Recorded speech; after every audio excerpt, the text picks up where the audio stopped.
going to be speaking about why, in a robust market, some homes just don't sell or just take a lot longer to sell.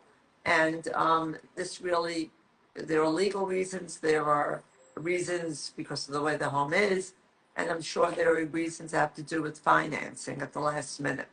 So I think from Leslie, you want to start today? Why some homes don't sell? Sure. Well, certain things, what I see happening sometimes is that something goes into contract, it fails for some reason, and sort of the word gets out, so to speak. Maybe that there's some sort of title issue, and sort of it has like a bad stigma, and Right. maybe some of these things can be resolved, but it's sort of like it's the word of mouth. Sometimes even though it's a private matter, sometimes it does get around. Why didn't this close? What happened? And Right. it could be some sort of title issue. It could be A lien. that it could be a lien. It could be that they have there's a big mortgage that can't be resolved. Like it could have been like a short sale type of thing that it's very hard to get resolved with the bank. It could be many things. I mean, it could be a survey issue. There could be a lot of open permits that are very difficult to close out, and maybe the seller's unwilling. Could be Right. multiple things. Right. I think also in regard to that, like there could have been people thought that they satisfied their mortgage, right? They had it even happened to me when right before the closing, you realize, and the same with financing, it definitely impact the mortgage rate, right? They realized that they had the old mortgage was never satisfied. Maybe they thought it was, they were told it was, but they never got documentation. So I think it's very important if you have an old mortgage that you thought has been satisfied, you get the proper paperwork to show it, especially because many of these mortgages have been sold to so many different institutions over the years that it could be really a problem. Or they're out of business. That's sometimes an issue. Right. And a lot of people don't even remember that they have a credit line mortgage. Right. And, then you have the issue of trying to freeze it. And, but that really, usually you can get those resolved. It's not really like something that doesn't get resolved. Right. But sometimes years back, the banks would send the people the satisfaction, and it was your responsibility to get it reported. Right. So I find that, people who have paid off their mortgage years and years ago go through their paperwork at times and find like a SAT that was never filed. Right. So then we have to hurry up and get it filed. So Right. If they have the If they paperwork, have- right? I mean, a lot of Right. times people don't even have the paperwork, right? a lot of people Yeah. get rid of their paperwork now, Right. but I've had some people who, maybe 30, 20, 30 years ago, and they hold on to everything. Right. And we were lucky to get it resolved. Right. Right. Right. Right. Depends who you are. Right. When I think all. Go ahead. I'm sorry. Oh no, I was going to say when we had decided that we were going to talk about this topic, I was driving around in my own neighborhood, and there's a couple of homes that have been for sale forever, Right. and the some of the rumors are that there's all these title issues, but like usually when there's other stuff too, right? Right. Like on the financing side. I know that these couple of homes that haven't sold yet are because they have to be an all cash buyer. There would be no way that you could get the financing on them. They're either like in disarray on the inside, or, they have to be completely torn down and rebuilt, right? So then all of a sudden your pool of buyers starts to shrink, right? Because A, not everybody wants a project.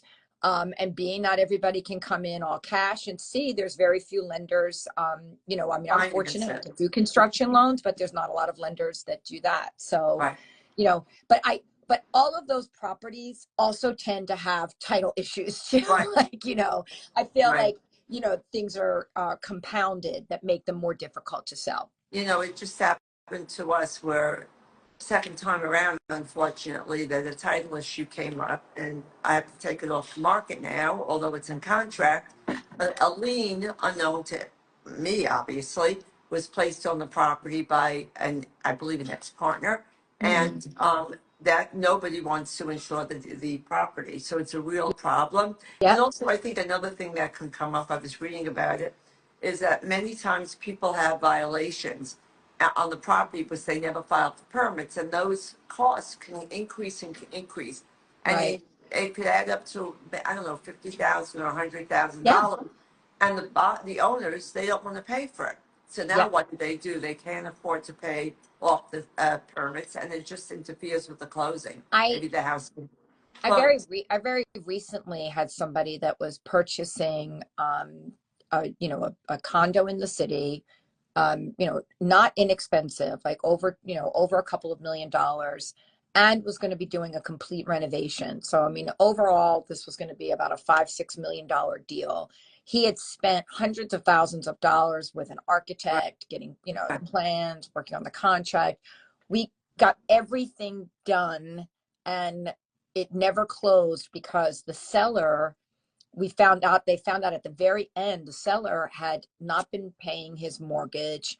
It was like a short sale situation. His lender wouldn't agree to the terms. It became so messy. I think and I think the IRS was involved, and there was tax liens. And finally, the buyer was like, you know what, even though I've spent all of this money, like, I'm pulling out of this, right? It's Right. just And too big of a complicated. mess. Yeah. Especially with the IRS. I mean, Yeah. Right. it could be some time before you get it resolved. I had one where my client just did not know, that he had a lien, Right. Right. and it popped up, and we were right on it, even being right on it and calling and sitting online, and and you really have to sit on the phone. Oh, yeah. It's the only way to ever get it resolved, and it definitely took 90 days. Yeah. So if someone had a rate lock, that would be very frustrating because Sure. you would lose probably their rate lock, and they would be frustrated because they want to get into the house at a certain time. Right. And we weren't going to meet it. We ended up closing, but that was a good result. But Right. it took some time and Now, doing. So I was go going to ahead. ask you a question, Michelle, Go because ahead. we're talking about like all of these like problematic things of why a home doesn't sell, but what about like, it's just not priced right, right? Like, Right. No, I think that in a very strong market, and I will tell you that the inventory is definitely increasing. As I could tell you, just yesterday, a number of houses came on the Scarsdale market. In New Rochelle last week, a whole bunch of homes came on. I'm just looking just as an example in yeah, certain areas. But I think if they think sellers or homeowners think that because the market's so strong, they can almost ask whatever they want. And I think that that's a real problem. So I think you really have to look at what the things have sold for. And you may even want to discount it a bit, given that the market, I wouldn't say it's changing 100%, but I could see that there's a little bit more inventory coming on the market. And there are also more buyers coming into the market, despite the higher interest rates. So it's kind of an interesting market. I think it's very important to price it well. I also think even though the market's strong, sellers have to put their best foot forward. They have to declutter the house. If they could stage it, they really need to get rid of all their stuff because they have to do it anyway. And you have to really make the house shine yeah, inside and out, right? You have to take care of your gardening. The lawn has to be good. You have to have very good photos done of the house, a drone, possibly a video. You really have to the presentation online is key.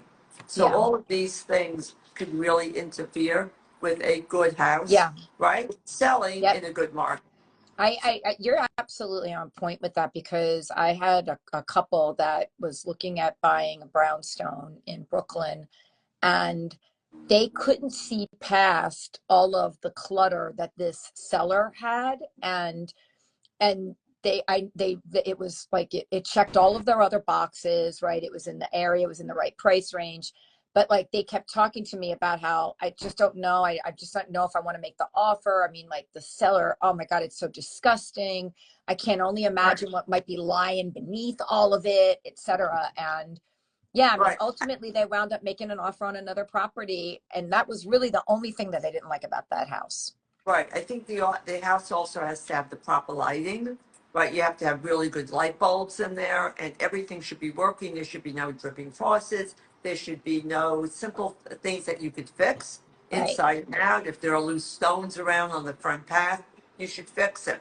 Right. Right. should have like a lot of nice flowers, and especially now because you're in Right. spring, going to the summer, it really should shine its best. And any problems that one can take care of, one should take care of, even if the market's strong. Yeah. You know, you can't be so not what's it called? Like laissez-faire or Right, whatever. right. And you really have to really but take it but seriously, and but you they really have to make your property shine. You know, I they don't have also to find they like also and I'm going to give a plug to you, Michelle, right? And not just because I know you, but they also need to work with a really good real estate agent, right? That is Well, like that you're that is understanding how important the details are, because clearly not everybody that does what you do is that detailed, right? And how uh, those little things really can make a difference. well, you have to focus.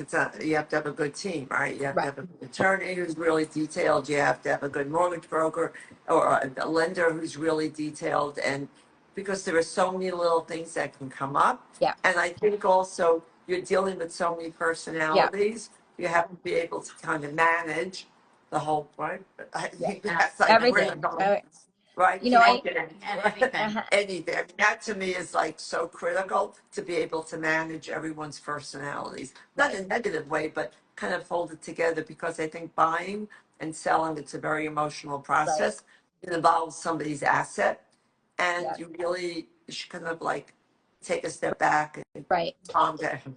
I want to just mention one thing in regards to the city and anybody who is either looking to like sell their apartment in the city or to buy in the city, because I had an old client of mine reach out to me yesterday, actually he and his attorney, and he's a Citizens Bank customer. He's selling his apartment and he's already had it listed and he had a buyer.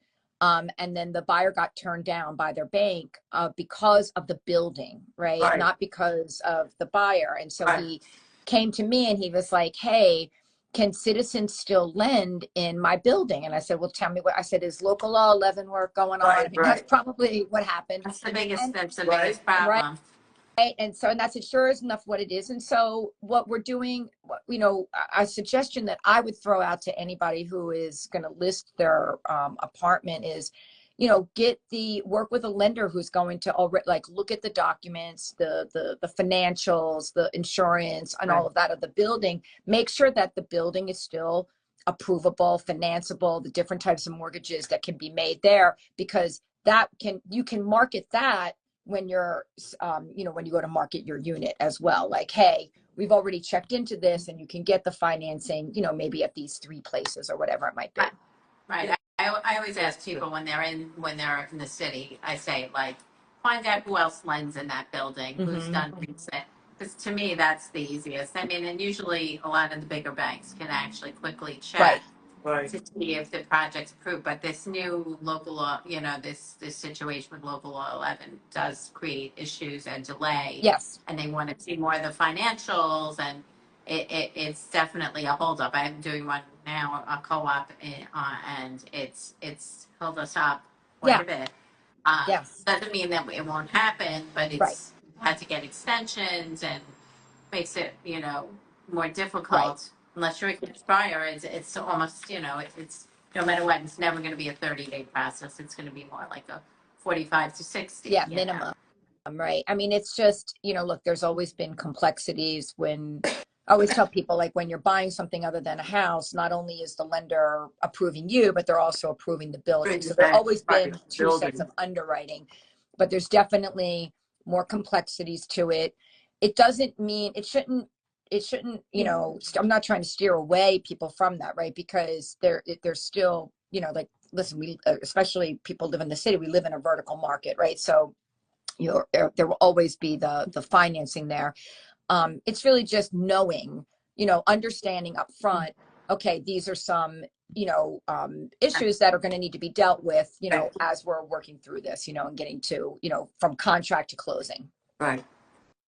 Well, there are so many issues, you think it's never over until it's over in real estate, Yeah, right? that's So you think you're right. going to the closing table, and usually, I think everything's okay. Yeah. But sometimes in the last 2 weeks, you find out all sorts of things that you could have done all your research and it just never came up until a title Yeah. search was done, or Surveys completed, right, Yeah. whatever it is, those things usually happen Yeah. So- towards the end of the process. right. So Yeah, it's important to sure. start early and do as much of your due diligence up front as much as you can. Yeah. Right. And we look forward to seeing everybody next week, next Thursday or Friday for Instagram Live.